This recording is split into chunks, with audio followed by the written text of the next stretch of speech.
One of the main allegations in this lawsuit is that this encampment is not ADA compliant. So as you can see, the main thoroughfare is enclosed partially by the UC Davis Pulp encampment that has been here, as you said, for over 2 weeks.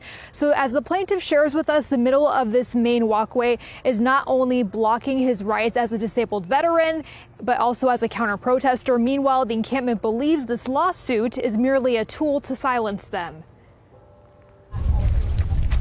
One pro-Israel counter-protester is now taking a huge legal step against UC Davis, as this pro-Palestinian encampment remains on the university's quad for 2 weeks and counting. They left me in a situation where I could not safely be a counter-protester, and now because of that, they have to deal with my lawsuit. Jonathan Groveman's lawsuit against UC Davis, Chancellor Gary May, and other UC administration alleges that the encampment sitting in the middle of the quad is not ADA compliant. I'm a disabled veteran. I'm disabled for both my knees, my back, and I have a condition called Meniere's disease, which requires me to be on kind of stable footpaths. Here's roughly where the popular University for the Liberation of Palestine encampment is on UC Davis's Memorial Quad.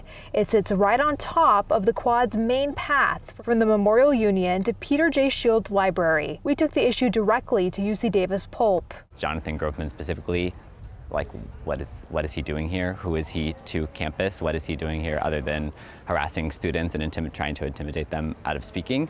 And what does that have to do with accessing the cement in the center of the quad? The encampment Stanford McConaughey tells Fox 40 that they would immediately allow someone with access needs through, something they determine case by case. But Groveman alleges that the university is giving the encampment permission not only to block a safe path, but a different point of view. There's a trove of video of people getting pushed and bumped and blocked.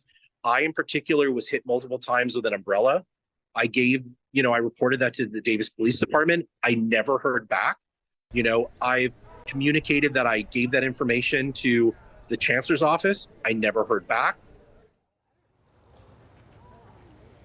We also did reach out to UC Davis themselves about their reaction to this lawsuit. They say in a statement to us, saying in part that when the university receives a complaint of denial of reasonable accommodation, anti-Semitism, or other offensive behavior, it immediately reaches out to the affected parties to provide support and resources and reviews the allegations under the university's anti-discrimination policy.